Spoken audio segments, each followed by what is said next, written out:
Hi everyone, Growlthany Growltano here, the internet's busiest music nerd, and it's time for a review of this new Chief Keef project for NEM. This is a brand new LP from Chicago rapper, producer, songwriter, and drill pioneer Chief Keef. We are pretty much a decade removed now from his legendary breakout tape, Back from the Dead in 2012. All the game-changing singles that dropped during that era, 300, Love Sosa, of course, I Don't Like with Lil Reese, whose Kanye West Good Music remix was one of the biggest tracks of that year, maybe one of the most consequential remixes of all time. And what followed there for Keef was this fast and intense wave of acclaim and also controversy. I could do a whole video going over every legal trouble he was in around this era, both criminal and label. Like, wasn't it just a few years ago that 50 Cent dropped the music video for Hate Being Sober, which was the infamous video shoot that Chief Keef didn't show up for? But despite all of the turbulence, Keef never completely disengaged from music,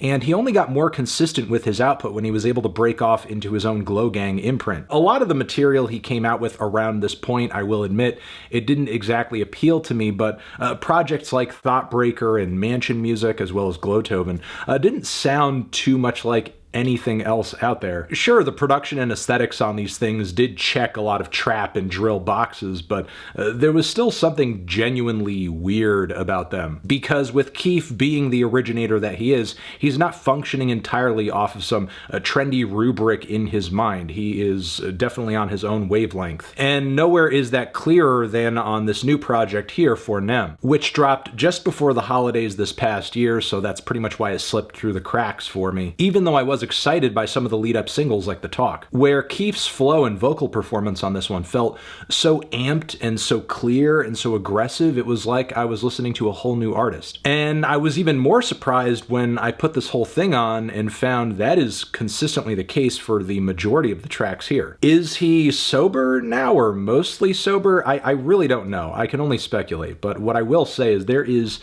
a focus to this project that I think has really just not been there for previous Keef tapes and albums. Like the opening track, Bitchware, for example, the expressive vocal leads and really triumphant synth layers. I don't think a Keef song has ever sounded so grand and epic, even in some parts refined. And that's not to say this thing isn't totally wild and out of control, because for the most part it is. 10 years on, Keef is still rapid firing bars about chains, guns, girls, money, drugs, and he's doing it with a ferocity that is impressive for somebody who is over a decade deep into his career, especially in a lane of rap that sees a lot of overnight and short-lived success. Like, at this point, all you can really say is Keef is built different. I feel like you have to be to rap over the beat on See-Through. Like, are you fucking kidding me with these nutty-ass snare rolls that you may hear in numerous trap songs that would bring you into a kick or a bass drop or something, but you just sit on that, you ride on that forever, building up this insane tension that Keef only adds to by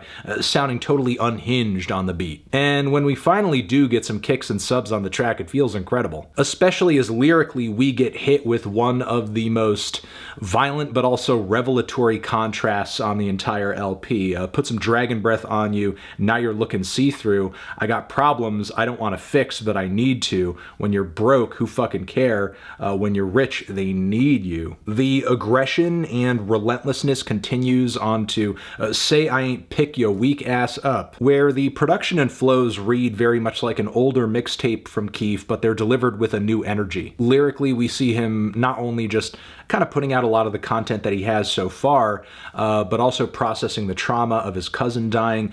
Ball Out on his feature backs up some of these mental health themes as well, mentioning voices in his head as we hear freakish screams playing out in the background. This track doesn't even so much feel like a song as much as it does a meltdown. From here we get some repetitive and mild moments at the midpoint of the project, like It's Your Job as a mind-numbing cut based mostly around that legendary flow from 3 6 Mafia's Tear Up the Club Thugs, that slob on my knob. like corn on the cob. You know the one Future helped popularize. Well, Keef just cannot get off this damn flow, not to mention the fact that the content of this track is so freaking raunchy, it's gonna send him to horny jail. I suppose it's okay, I just wish it had more variation. Ice Cream Man suddenly sees the record landing in this very chill, spacey, auto-tuned oasis. The track overall is passable, it's just not nearly as intense or as high energy as almost everything else here. I have a lot of the same issues with the song Was Up, but in comparison,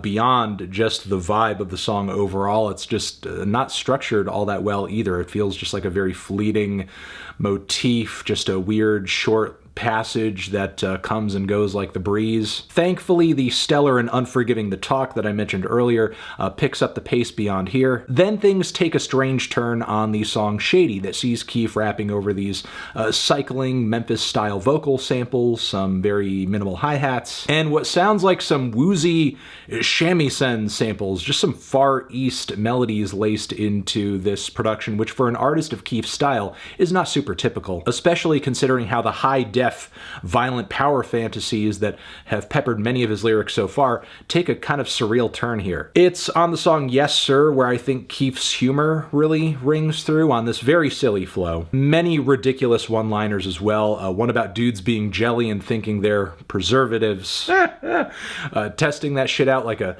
damn semester. He really does not give a fuck on this track. He can't even be bothered to line up the rhymes and sometimes the flow here and there at certain points. But in a way, it does kind of contribute to his weird charisma. As for the final moments on this project, we have I Don't Think They Love Me, which is an attempt at a mellow and partially introspective moment on the project. Lots of glistening pianos and drumless passages. It's a very strong and emotional start for the whole thing, but once the beat comes in, I feel like Keef vocally gets kind of lost in the mix. There isn't really a whole lot of progression melody-wise. It seems like he wasn't really sure as to how to end this one, even though it did bring a very potent and pretty vibe. Not to mention the track is obviously Kanye-inspired, with him being blatantly mentioned on the refrain of the chorus. This track didn't come off to me as strong as, of course, Hadouken, which was another teaser toward the release of this record, where Keef not only keeps his pen game up, but he is so convinced of his influence and talent on this one, he says that he can basically keep the track hot just by breathing on it, and that is what he proceeds to do for multiple bars, just going Following that, before the bonus track, we have On What, which is a great, blissful, feel-good closer whose production, yeah, you could say kind of calls back to some of the Thoughtbreaker stuff, some of the Glowtoven stuff, but also there is something distinctly, I'll say, drained, maybe even hyper-pop about the very glitzy pianos and heavenly layers of futuristic synths. It's a strong finish for the project, but I do have to take a moment here and say, of course, like digging through all the lyrical content on this thing, there are some moments that are very overtly problematic. Generally, of course, the gender dynamics on this project are toxic as fuck. It's pretty clear all the money and negative experiences that Chief Keef has gone through have turned him somewhat cold, which is something I hope he can, at least in his music, transcend at some point in the future. On the song Tuxedo, there is a blatantly homophobic bar. Then also an old reliable in rap, comparing your eyes to that of an Asian person after you've smoked a whole lot of marijuana. Plus, on the track Hadouken, there's a trans slur that sticks out pretty clearly. Now, pointing these things out, in my opinion, shouldn't be a thing, but of course I know it opens up a conversation like, Anthony, why are you trying to police what Chief Keef says on his record, especially on an album where he's talking about killing people? Well, first off, I'm not trying to police anything. Chief Keef is a grown-ass man, and he can rap about what he wants on his records. I am not stopping him. And on top of that, I'm not doing this review for him. I am doing this review for you, and specifically those people who may not want to be anywhere near content that expresses those kinds of sentiments, which I think is totally fair, and they're right. And it's my personal belief that if Keef wants to come onto one of his records and puff his chest out in response to his haters, detractors, or enemies, let him. It's for him to do. Because I see a vast difference between what is personal beef and then also painting a group of people that you don't really have any kind of personal connection to with a very broad and disrespectful stroke. So with all things considered, even that, I do think this is one of Keef's better projects in a while. It may not feature the best and most consistent album flow, the greatest songwriting that you've ever heard, but the production and performances are consistently great and tap into a revitalized and updated version of the raw energy that made Keef such an enigma around that 2011-2012 era. And again, given his performance here, he's really showing no sign of stopping. I'm feeling a light to decent 7 on this one. Transition, have you given this record a listen? Did you love it? Did you hate it? What would you rate it? You're the best, you're the best. What should I review next? Hit the like if you like. Please subscribe and please don't cry. Hit the bell as well. Over here next to my head is another video that you should check out. Hit that up or the link to subscribe to the channel. Anthony Fantano, Chief Keef, for Nem, forever.